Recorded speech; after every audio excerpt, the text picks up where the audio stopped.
ஆழி பேரலையில் கோர தாண்டவத்தால் ஆயிரக்கணக்கான மக்கள் மாண்டு போன துயரம் நிகழ்ந்து இன்றோடு 20 ஆண்டுகள் நிறைவடைந்துள்ளன.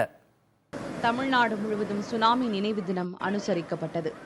தமிழ்நாட்டிலேயே அதிகபட்சமாக 6065 உயிர்களை பறிகொடுத்த நாகை மாவட்டத்தில் நடைபெற்ற சுனாமி தின அஞ்சலி நிகழ்வில் பகவத்கீதை, குரான், விவிலியம் வாசிக்கப்பட்டு மும்மத பிரார்த்தனை நடைபெற்றது. சுனாமி ஆழி பேரலையால் ஆயிரக்கணக்கான உயிர்கள் நம்மை விட்டு பிரிந்து சென்றனால் 1000 நபர்கள் ஒரே இடத்தில் அடக்கம் செய்யப்பட்ட நினைவு சின்னத்திற்கு 500க்கும் மேற்பட்டோர் பேரணியாக வந்தனர்.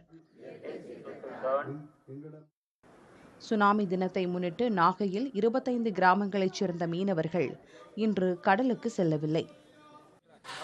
இதேபோல் 68 நபர்கள் உயிரிழந்த வேதாரண்யம் தாலுகாவிலும் பல இடங்களில் அரசியல் கட்சியினரும் பொதுமக்களும் பள்ளி மாணவர்களும் கடற்கரையில் ஒன்று கூடி அஞ்சலி செலுத்தினர்.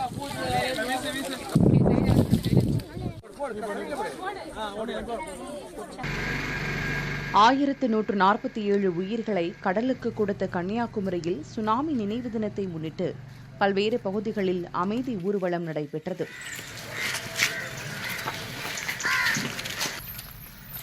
குறிப்பாக 199 நபர்களை இழந்த கொட்டிப்பாடு என்ற மீனவ கிராமத்தில் ஏராளமானோர் கூடி நினைவு தூணுக்கு மலர் தூவி அஞ்சலி செலுத்தினர்.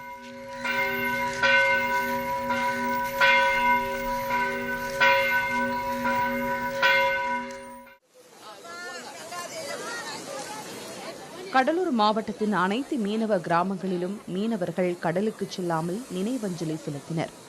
தேவனாம்பட்டி கடற்கரையில் முன்னாள் அமைச்சர் MC சம்பத் தலைமையில் கூடிய அதிமுகவினர் குடம் குடமாக கடலில் பாலை ஊற்றி வழிபட்டனர்.